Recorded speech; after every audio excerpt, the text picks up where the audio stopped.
So one of the policy reform responses for power rebalancing that's contentious is to say a 28-day exit repayment is one thing that can be done to bring some balance back into this power asymmetry. Is that the right thing to do, do you think, from a policy perspective?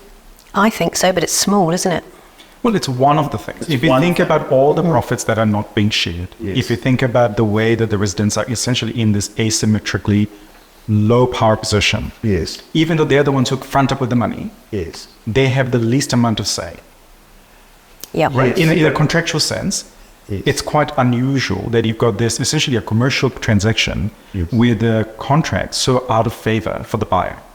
And even on the analysis that I've seen you do, it appears that a roughly $13,000 cost of a 28-day repayment relative to the revenue streams that you've just summarised doesn't appear that prejudicial to operators or the industry overall. No, I find it tiny, absolutely small. You know, if all that came out of this review is that we got a 28-day buyback, it's in terms of the imbalance in the contract that we were just talking about. This just is like a very small step towards the centre. It's still completely imbalanced, but if that's what we get, and still the operators are fighting that, and they want either a 6-month or a 9-month or a 12-month, or they don't want any buyback responsibilities at all. And so it's incredibly unfair. There's a 6 and a 12-month repayment option that's been addressed, but on the sales distribution data I've seen, the least number of consumers stand to benefit from a 12-month and then a 6-month repayment. So the corollary of that is that more consumers will benefit if there is an even shorter exit repayment. Do you have any comments about that, and about the perceived risk that if we make the exit repayment a short ones like 28 days, the entire retirement village industry will collapse and there'll be liquidations everywhere? So if we start at the beginning there, with a 12-month buyback, you'll get 95% of people won't even notice that the policy's been bought in. They'll have to sit there and sell their property in the normal way. Only 5% of people wait longer than 12 months. What's the point? All it does is tidy up the tail end of mess where some operators get in a pickle and can't sell something. You know, that's the average person will have no benefit. If we bring it back to 6 months, only 23% of families will notice any difference, that their unit will be sold quicker. The rest of them, so in those time periods, they're losing 6 months of the use of their own money and their own investments and their own lifestyle choices that they want to make, or 12 months, in favour of the operator. They're literally remaining investors of, say, Ryman or Somerset or MetLife Care for 12 or 6 months with no ownership rights at all.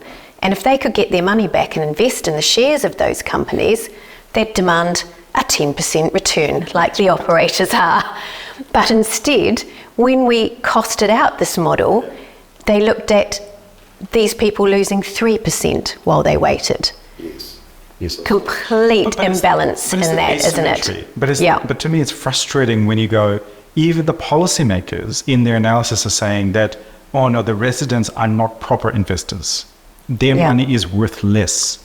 That is outrageous. We are all equal as investors. My money is worth the same as yours, as the same as any shareholder in Ryman. Whether it's your money or my money, when it's in my KiwiSaver, we are all invested in all of the stocks. Why is it that my expected rate of return is 3% or whatever it was, versus the sophisticated investor who seemingly has a higher expectation? Yes. We've talked about the revenue streams. And I think it's important that we put the cost of mandating an exit repayment in perspective. And Janina, you had some material about this in your report attached to Retirement Village Residents Association submission to the MHA. Do you want to talk a bit more about that, the cost of that exit repayment? Yes, I spent some time calculating it because I wanted to add perspective on this, because the operators were catastrophizing it and saying that if they had to make this exit repayment and give you the money back for your license fee, their businesses would somehow fail, that they wouldn't be able to build more units. It was going to be absolutely awful. The world was caving in. And I thought, hang on, right, let's price this up and see what it really comes to. And the answer for a 28-day buyback, which the operators consider ridiculously short, is $13,000 per unit. So when you look at that, the perspective I wanted to put on it was that when your unit sells to the next person, they're able to crystallise some capital gains. And if we just ignore all the other elements of revenue that they've earned out of you, if we just look at the capital gains, on that $600,000 unit, the modelling that we had, that MHUD had given the parameters for, the Ministry of Housing, then they were going to make another $500,000 in capital gains. If you had to pay $13,000 and say interest costs, because you might have to get a line of credit, it's like a small credit card, this isn't a big long mortgage that these operators are taking out, that small credit card debt costs you 13 grand, and you're about to earn yourself $500,000 for your shareholders. Look at those two numbers. When you look at them as a percentage, it's only 3% of the capital gains. Not even that, it's actually about 2.6. Yes. So when we have these exit repayments, it's the equivalent of the operator still getting more than 97% of the capital gains, and only losing, it's only about 2.6% there. So perspective, everybody, is that much. We've got operators out there that are starting to share the gains 50-50. Not many of them. There's only a very small handful around the country. And what we're trying to do here is pull back some fairness for those who are getting nothing.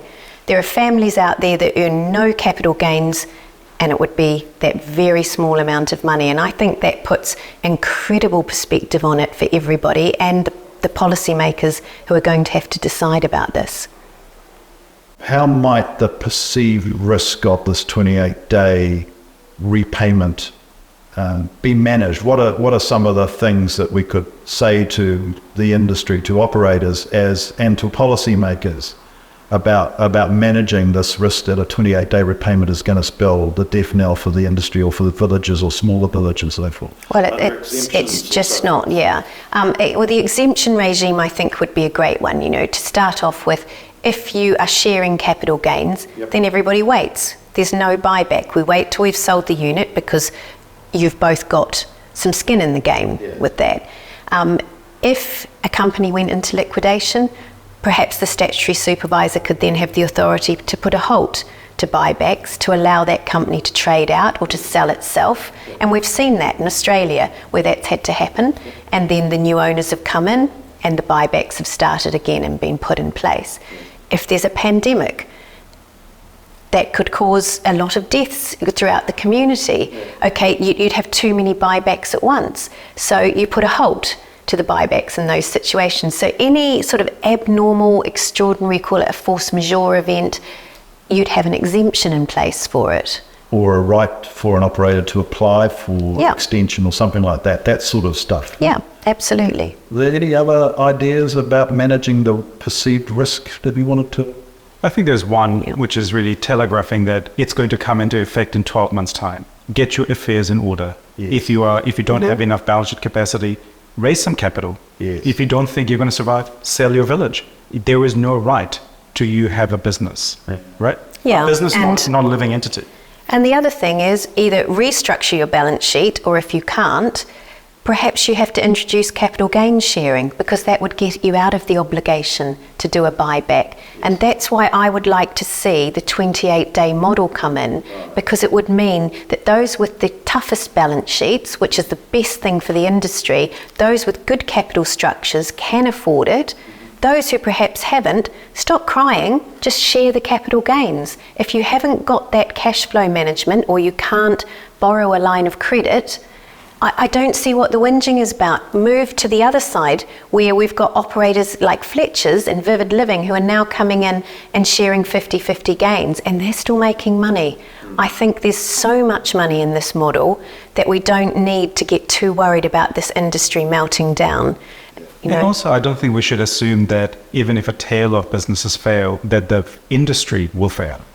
Right? When a particular operator fails, there will be somebody else who will come in and buy that asset. So those units are not going to just disappear into thin air. No, the market's very efficient with mergers and acquisitions and buying and selling, you know, and we've seen this again. There was a village in Australia that had that happen. Yes. Settlers, I think it was, and the shareholders took a 50 million hit. As they should. That's what being a shareholder means. That was the risk. They couldn't operate the buybacks. The new owners came in, better capital structure. Everybody's still in their units, and guess what? They've got buybacks happening in that village.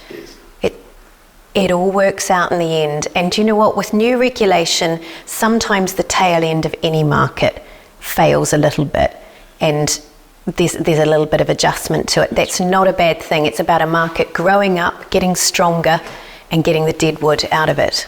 Final comment for Charlotte. Disruption is not a reason for inaction. The whole point is the status quo is not working. If you don't disrupt it, if there is no change, then you haven't gone far enough. Right? We want change in the industry. The whole point is that at the moment we have asymmetry of power. We have a market that is not efficient. Contracts are not actually fit for purpose. How can we stand here and go, we don't want to have any change that's too big, that disrupts the status quo? That's the bloody point. Yes.